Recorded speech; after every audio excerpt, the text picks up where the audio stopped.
napanood ng isang retiree ang isang video ko about Kaiser Saving Program. Ang edad niya, 60 years old and 2 months. Nagustuhan niya yung Kaiser 3-in-1 Saving Program kasi nga, meron na itong healthcare, insurance at investment.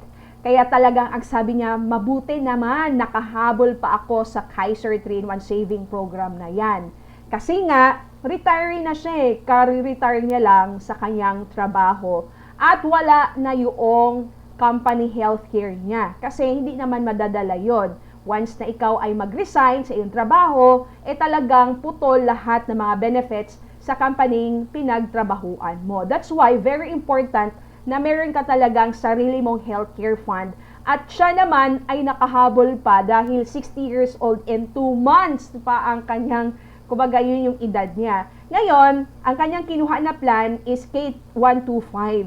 So, nagbayad siya ng 7,353 per month. Actually, nag-annualize pa nga siya dahil gusto niyang makatipid. Nakakatipid kasi siya ng 2 months kapag mag-annualize. So, ngayon, ito yung benefits ng kanyang Kaiser. So, ang edad niya ay 60. Again, 60 years old and 2 months ang kanyang edad. And of course, ito yung plan na kinuha niya, yung K125.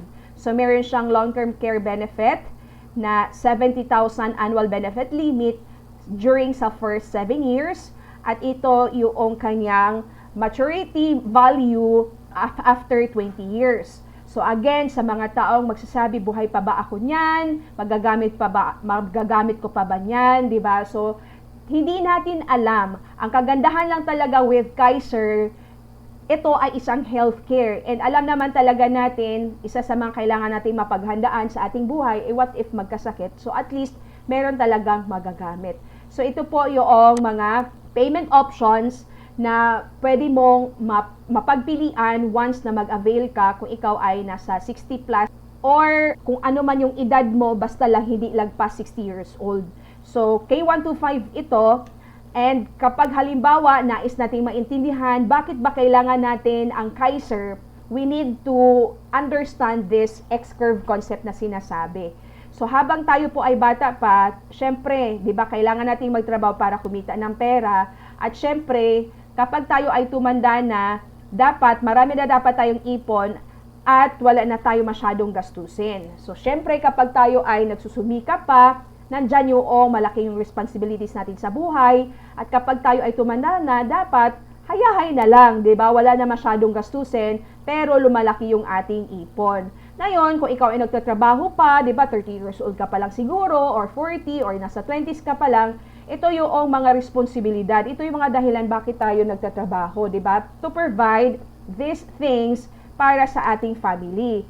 So, syempre, hindi tayo pwedeng makapag-provide sa kanila kung wala tayong trabaho. That's why we are working so hard to earn money. So, ang tawag po sa kinikita natin is active income. Ngayon, hindi nga habang buhay yung active income ngayon. That's why very important na habang ikaw ay may trabaho pa, talagang magtanim ka na ng ipon para magkaroon ka ng passive income in the future. Or ibig sabihin, money na ang nag-work for you kasi kakailanganin mo pa rin ng pera pagdating ng katandaan. Ngayon, sa ating buhay ay nandyan po talaga yung mga what ifs. What if mawala ng maaga, nagpo-provide ka pa sa iyong family, very important na meron kang insurance para hindi naman magiging kawawa ang family na maiwanan mo, ang iyong anak, ang iyong asawa, or kung sino man yung umaasa sa'yo. And what if naman, nabuhay ng matagal, di ba? Siyempre, kailangan mo ding maproteksyonan ang iyong sarili. You need to have investment. That's why, ngayon pa lang, meron ka na dapat talagang iniipon or itinatanim na mga saving program para in the future, magkaroon ka ng passive income. Kasi hindi naman po instant ang pagkaroon ng passive income. Yan po ay sinisimulan habang maaga pa.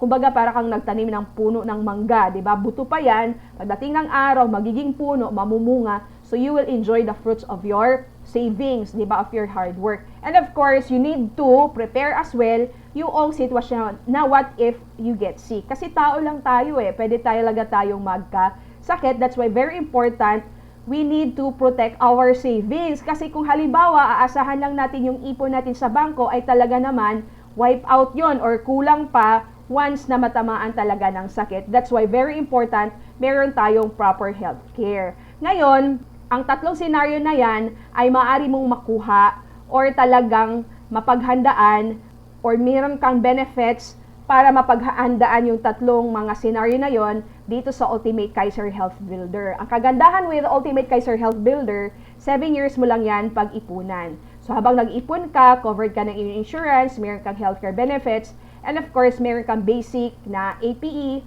or check-up and dental benefits. Make sure lang na naka 1 year ka. Kaya nga kung naka-annualize ka naman sa iyong payment, at least ma-avail mo na yung APE and dental benefits. At syempre, take note natin, yung mga pre-existing illness ay hindi pa yan covered during sa first 7 years. After mong mabayaran or mapag-ipunan yung iyong Ultimate Kaiser Health Builder, katulad nung Ale, di ba, na nagkuha ng K125, pagkatapos niyang mabayaran yung kanyang plan, wala na siyang ihuhulog pa dyan, pero covered pa rin siya ng kanyang insurance benefit. Meron siyang healthcare benefits, of course, at syempre, yung mga pre-existing illness ay kino-cover niya. And of course, magsisimula na siyang mag-earn ng investment income. Upon maturity, kapag halimbawa, yung for 7 years, hindi mo talaga nagamit yung hospitalization, ibig sabihin hindi na-admit sa ospital, talagang ibabalik sa iyo as a bonus yung 85% ng iyong ibinayad. So, walang tapon kapag kailanganin na ospital o meron kang ma-80%. Maraming mga hospitals na accredited ang Kaiser nationwide. And syempre, pagdating ng maturity, ikaw yung magde-decide kung anong gagawin mo sa iyong account. Pwede mo yung withdrawin or pwede mo ding panatilihin para mag-earn pa siya ng interest and magkaroon ka ng lifetime coverage or lifetime healthcare benefit. So, it's up to you.